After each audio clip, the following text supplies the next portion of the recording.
We chose Safety Revolution, well, it must have been 6 or 7 years ago now, because the direction I felt the business was going and the number of staff that we were employing, we needed another pair of eyes and ears to be taking a view of our operations, and also to as a sounding board for things that we were doing. As a family, we were looking at health and safety overall and what we were going to be doing about it going forward. Particularly at Barleylands, we engage a lot with the public, and we're quite open to potential claims and things like that for people doing things on the public site. So we wanted to get hold of somebody that perhaps we could work with that had agricultural background especially, and but would perhaps understand or work with us to try and negotiate to sort things out, and so we were confident dealing with the public on that site. And it was important to us that we were slowly moving things forwards, and not somebody that was going to come in and try and beat a sort of a hammer over our head and tell us what we had to do immediately. I think between us we've been able to work out the main key factors, the most important things that needed sorting out perhaps immediately, and gradually from there pick up some of the other points and move things forward and bring the staff on board as we've gone along. To be able to just bring everything into line, to make sure the files were in order and that the processes were in order, and to generally bring the men on side with a program that developed an underlying current of their awareness to the health and safety industry primarily, so that they were able to analyse and do risk assessments on the hoof. With Safety Revolution offering us all the advice and know-how that we need, it keeps us up to date on everything we have to comply with, and rightfully so for the operators' safety.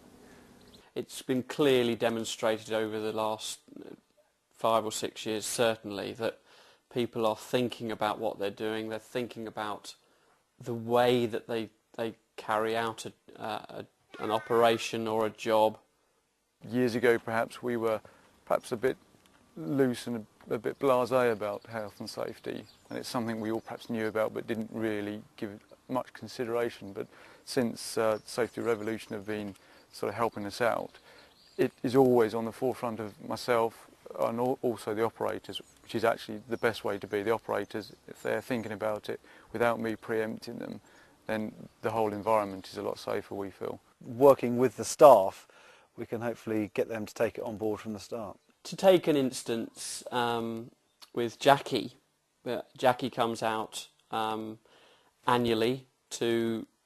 chat to the sort of casual staff, and there was an instance within the first year, I think it was raised, and there was a lad that every situation that Jackie posed,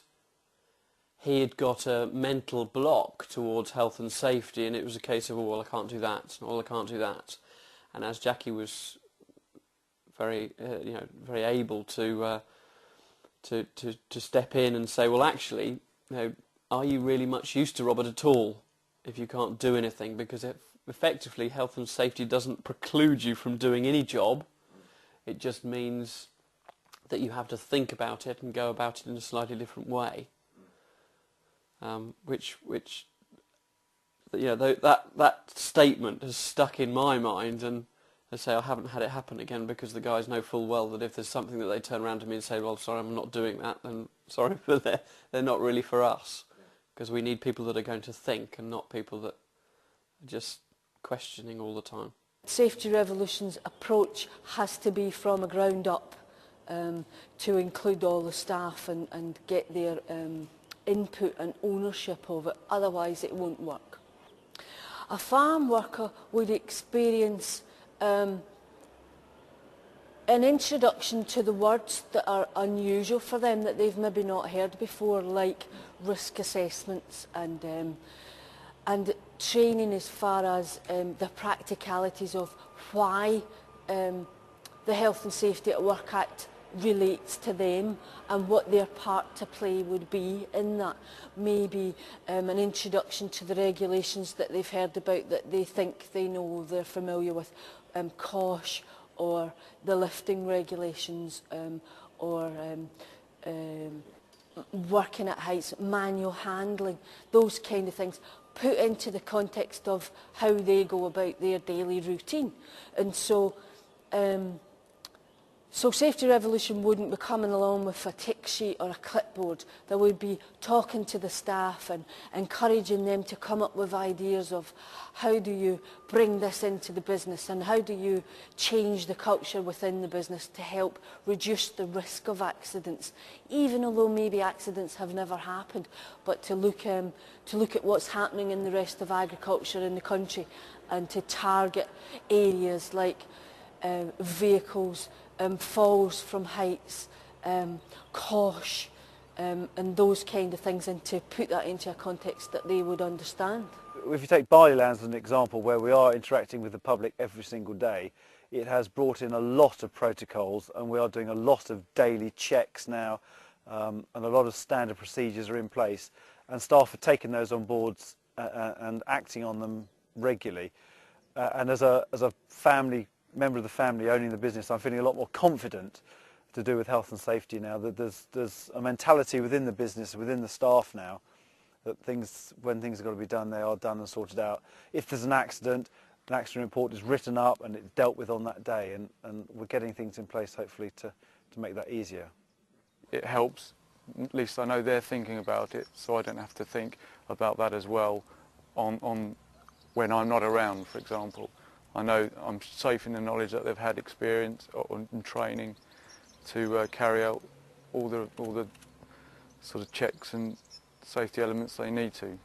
The practical hands-on coaching of staff is the most important way to change the culture within any business, particularly within agriculture.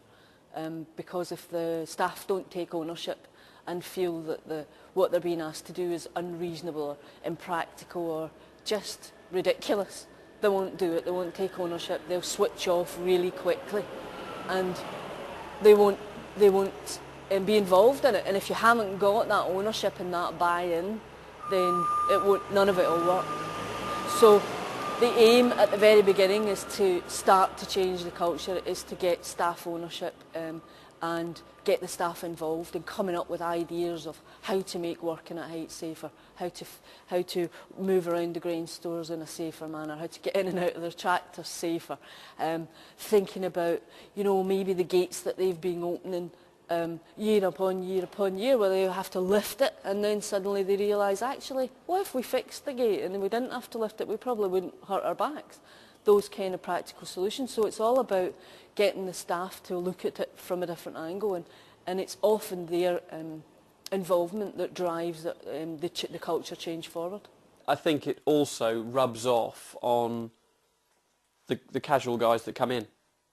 They understand the work in practice that we have here and the way that the guys have adopted that, and it rubs off. After probably a year or two at Barleylands,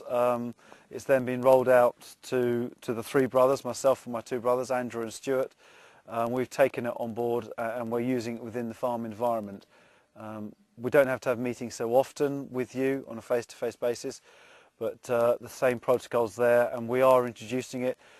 Any member of staff that comes into my company has to read the document file beforehand and sign to say they've read it, things like that. So yeah, it is working into acceptance within the other businesses.